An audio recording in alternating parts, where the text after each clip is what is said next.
Bem-vindos mais uma vez ao canal Maquete Hardcore, e hoje a gente vai montar uma maquete de trabalho, estudo de um terreno em declive. Declive porque o acesso se dá pela parte superior do terreno. Se fosse ao contrário, se o acesso fosse pela parte inferior do terreno, tá? Na parte baixa, isso seria aclive. Bom, a gente tem aqui uma planta de curvas de nível. Para quem não sabe, curvas de nível são essas linhas aqui, que representam as alturas. Elas podem ser definidas em metros ou, em alguns casos, em centímetros. Geralmente, quando a gente trabalha em escalas maiores, a gente tenta suavizar as curvas, dividindo elas em alturas menores, para que as diferenças de inclinação do terreno não sejam tão bruscas. Mas aqui a gente vai usar as medidas em metro mesmo. E a escala que a gente vai utilizar é 1:100. Eu acho essa escala bastante confortável, já que a gente pode trabalhar medindo com a própria régua. E já que o estudo proposto é uma residência, a gente vai ter uma percepção maior do objeto e das modificações que a gente vai ter que fazer no terreno, tá? Como rampas de acesso e escadas. O material que a gente vai utilizar é a placa de isopor de 1 centímetro, que corresponde a 1 metro na escala de 1:100. A ideia é a gente empilhar as placas menores sobre as placas maiores, formando assim uma espécie de degrau que vai configurar esse relevo. Geralmente, quando a gente só tem uma impressão, o que a gente faz é pegar uma folha de papel manteiga, colocar em cima do desenho e copiar todas as informações do desenho na folha, porque com essa folha a gente vai cortar as placas de isopor. Mas como eu tenho a facilidade da impressão, eu já fiz logo 2 vias, uma eu vou usar para cortar e a outra vai me servir de guia na montagem. Para iniciar, primeiro eu gosto de deixar o desenho somente com as informações que eu preciso para a construção. Por isso eu retiro as partes desnecessárias. Aqui eu vou tirar pelo lado de dentro do muro, porque os acabamentos das laterais elas vêm por fora da maquete, assim como o muro, que é a continuação desse acabamento. Então eu vou retirar essa parte. Assim eu fico com a planta limpa, melhor para a construção. E o terreno, que eu esqueci de comentar, que mede 30 metros por 22 metros. Bom, como toda maquete precisa de uma base, a gente vai cortar um pedaço de algum material rígido para servir de apoio para essas placas de isopor que vão entrar. Então, no meu caso, vai ser esse Paraná aqui que eu já tinha. E olha só que incrível, ele é exatamente do tamanho do comprimento da prancha. Ou seja, eu vou só precisar tirar uma das pontas. Essa placa de baixo vai servir não só de base, mas como molde para a gente cortar as primeiras placas. Eu vou tirar essa ponta aqui que está um pouco amassadinha para poder acertar o papel. Nada de cortar o terreno no meio da placa, por favor.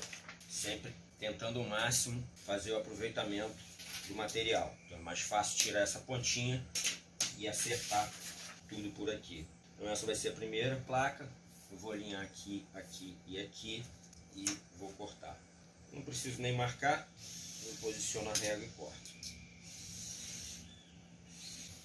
Notem aqui o dedo, metade na régua, metade no material. Aqui atrás também o polegar, sempre no limite entre a régua e o material. Lembrando que o material só pode ser separado da placa quando ele está separado. Óbvio, não tentar arrancar ele antes de acabar de cortar. Ela está até um pouquinho maior aqui, eu vou tirar também essa pontinha. Bom, agora a gente vai mapear os pedaços que a gente vai precisar para fazer os primeiros níveis. Usando o nosso cartão como molde, a gente vai ver qual é o melhor aproveitamento, aquele que dá mais pedaços para a gente. Bom, aqui a gente está vendo que nesse sentido a gente só vai ter 4 placas. Nesse outro sentido aqui também a gente vai ter 4 placas, né? Só que aqui vai sobrar uma tira menor e aqui uma tira menor. Fazendo nesse sentido, a gente cria aqui uma área maior de isopor de sobra.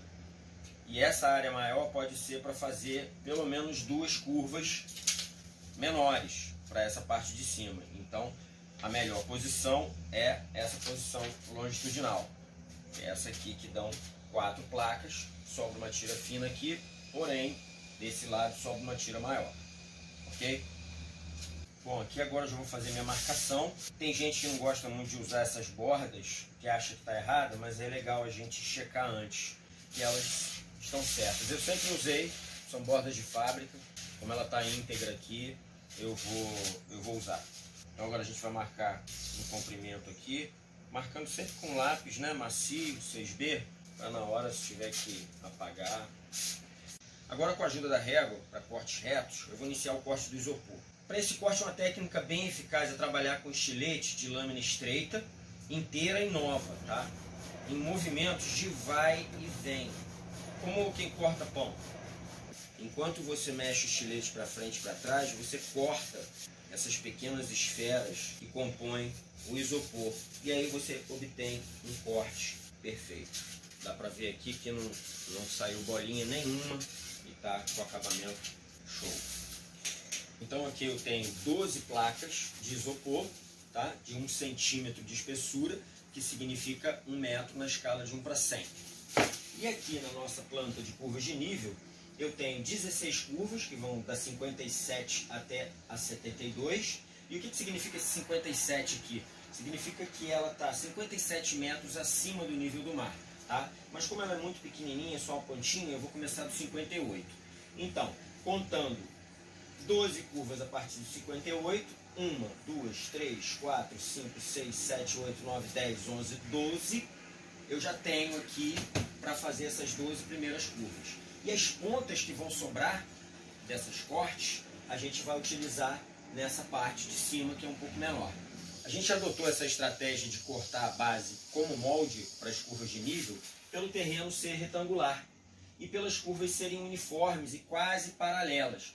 Porque o que a gente quer aqui é velocidade de execução e que essas laterais formadas pelo empilhamento dessas curvas sejam perfeitamente perpendiculares a esse plano horizontal da base. Agora a gente vai começar o corte das curvas de nível, lembrando que essa é uma maquete de estudo, então qualquer irregularidade em linha que não é reta não é erro, é licença poética, tá? A gente tem que ser criterioso em planos que são perpendiculares, inclinações de ângulos específicos. Então agora a gente vai recortar a primeira curva no desenho e depois usar o desenho para cortar as placas de isopor.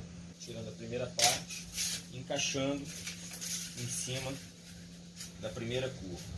Quem quiser mais um pouco de segurança, pode colocar uma fitinha crepe aqui para segurar o isopor.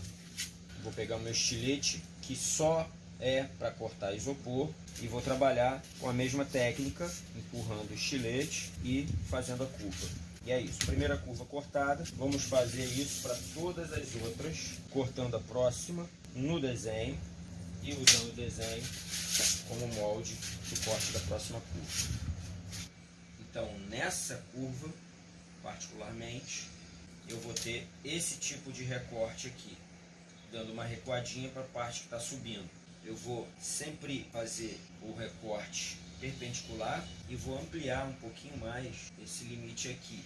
Aqui, como eu já disse anteriormente, a gente sempre retira as partes que a gente não quer das partes que a gente quer. Por isso, eu vou cortar reto aqui e nesse trecho que eu tenho que fazer essa reentrânciazinha aqui, eu recorto aqui.